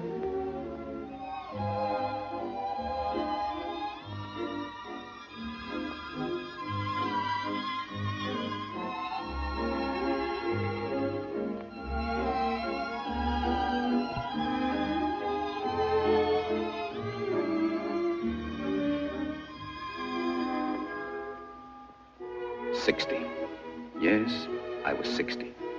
Jack insisted on celebrating. And here are my relatives who came to make this birthday an occasion of riotous gaiety.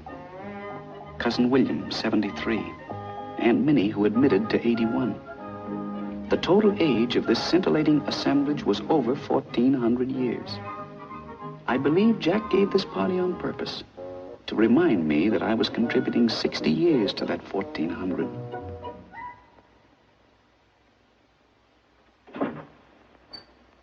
Good morning. Good morning, Miss Ralston. Is Mr. Van Cleve down yet? He's having his breakfast. Thank you. Good morning, Mr. Van Cleve. Good morning, Miss Ralston. Sorry to get you up so early, but I want these two letters to leave on the 9:30 plane. Yes, Mr. Van Cleve. And when you get back to the office, will you please see that I get a complete domestic report from every department before noon, because I may go to Chicago. Very well. Now, there's just one little thing. It's, well, a letter came in from your father addressed to the board of directors, and... Is he trying to go over my head again? I'm sure he didn't mean it that way. What does he want? We live together in the same house, and then he writes letters to the board of directors. What's the old gentleman trying to put over this time? He wants the board of directors to vote him a bonus. A bonus? He talked to me yesterday, confidentially. In case that bonus doesn't go through, he wanted me to persuade you to give him at least an advance on his monthly check. He shouldn't go to you, Miss Ralston. Oh, but... Well, I'm going to give him a lesson.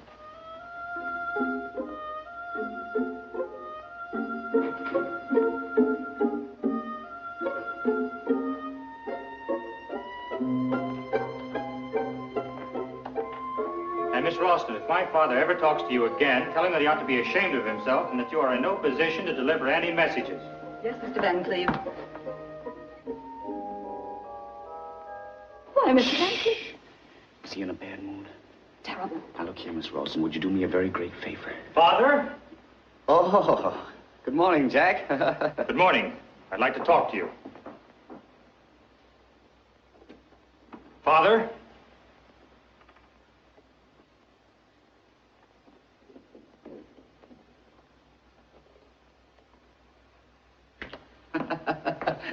I heard a very funny story. You'll love it. It'll start your day off with a laugh.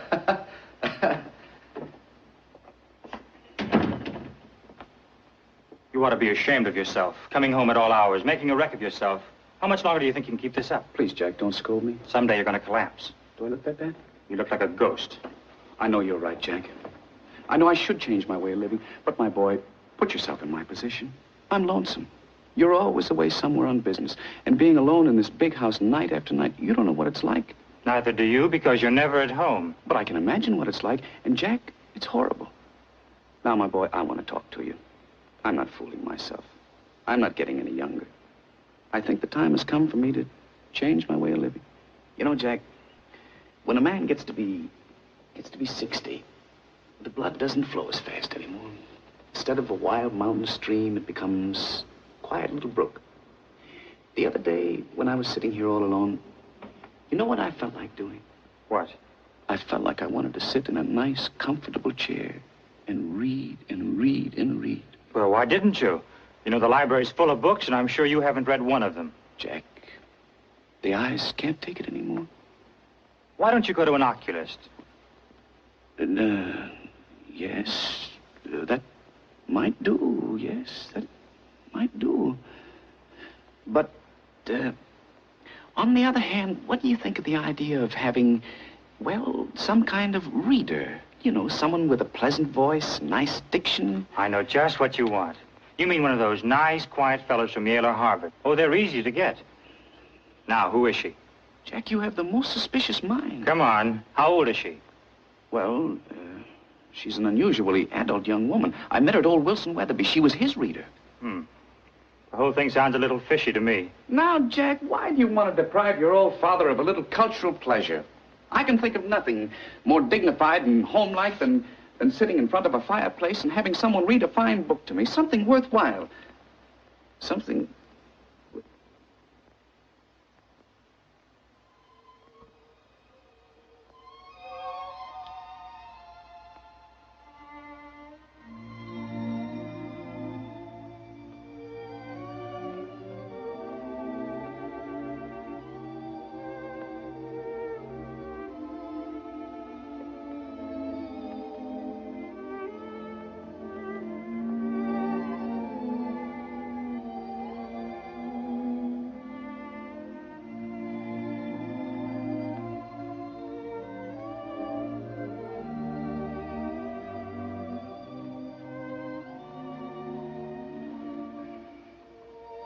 Father, her last thought was that you should be happy.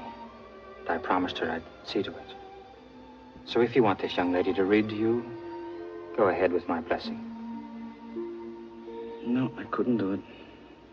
When a man gets to be 60, his life isn't over, Father. It doesn't have to be over. If a man is lonely and he feels that he needs, well... You mean the feminine touch? That's natural.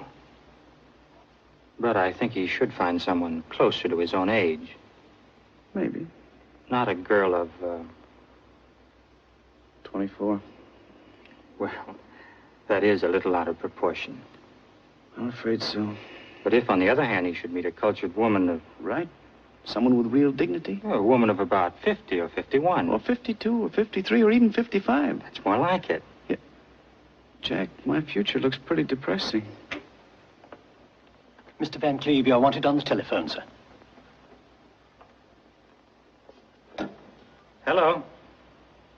What? Oh, just a moment.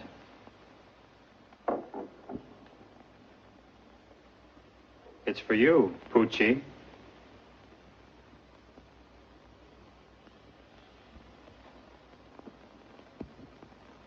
As a man grows older, his medicine cabinet grows bigger. This is me at 70.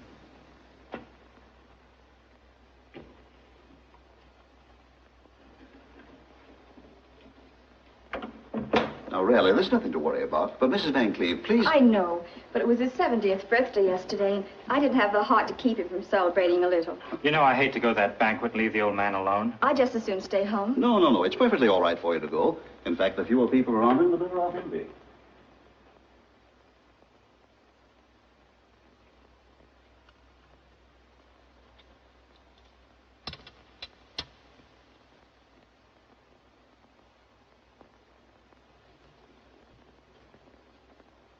Now, Mr. Van Cleve, I'm sorry to wake you up, but it has to be done. Yeah, if I could just see the people say it.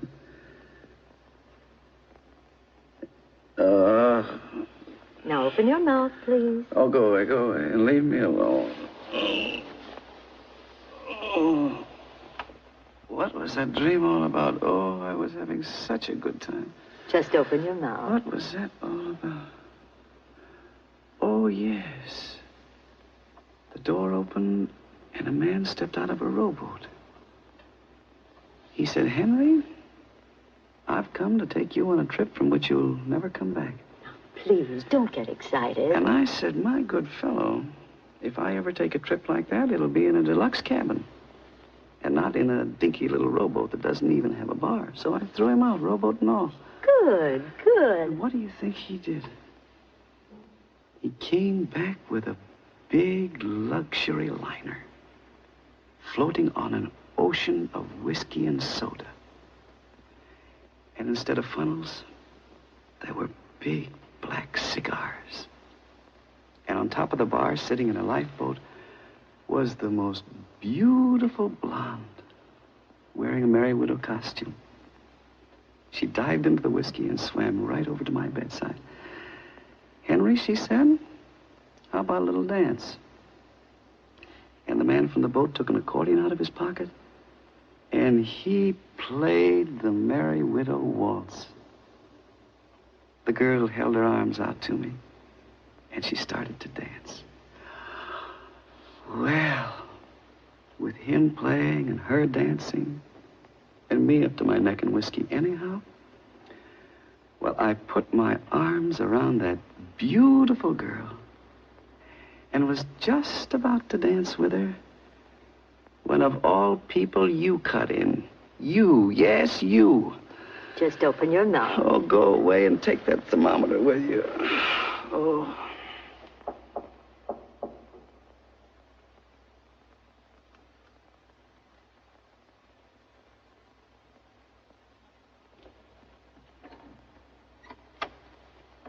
The night nurse has just arrived. All right.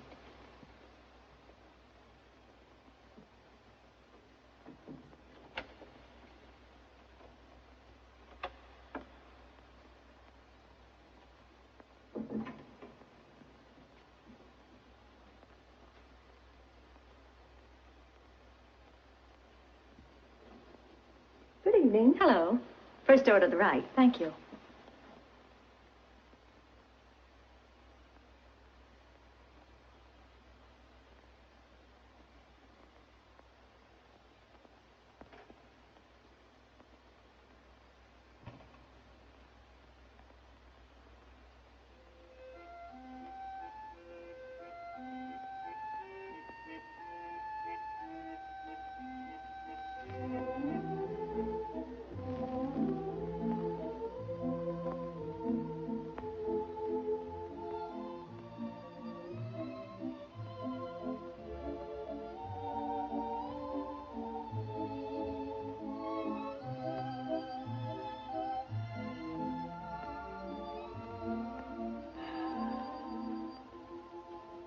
I'd fallen asleep, and suddenly I was awakened by a caressing touch on my forehead.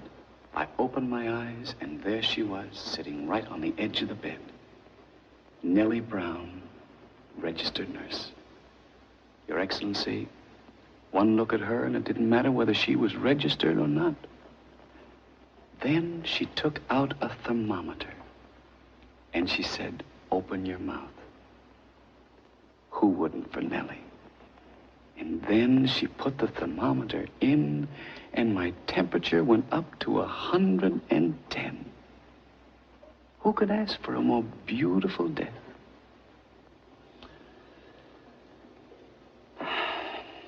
Your Excellency, that's the story of my life.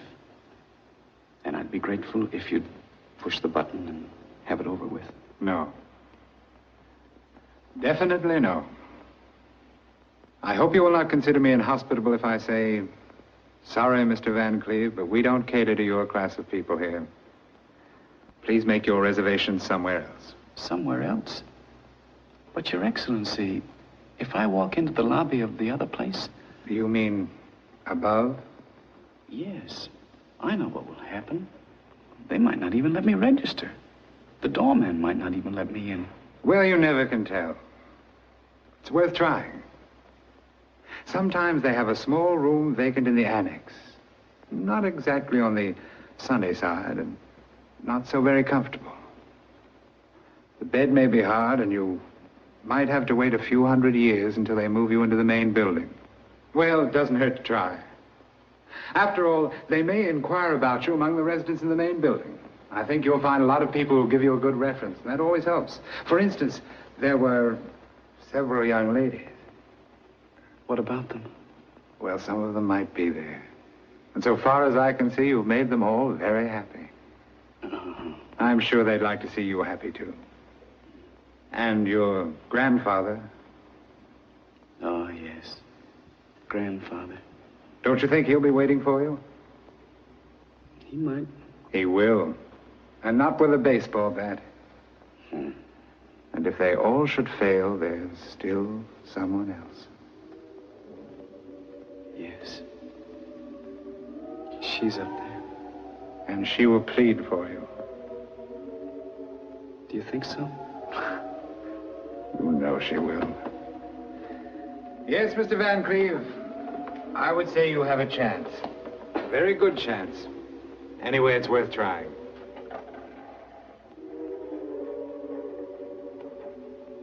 Goodbye. Goodbye, Your Excellency. And thank you. Good luck. I'll need it.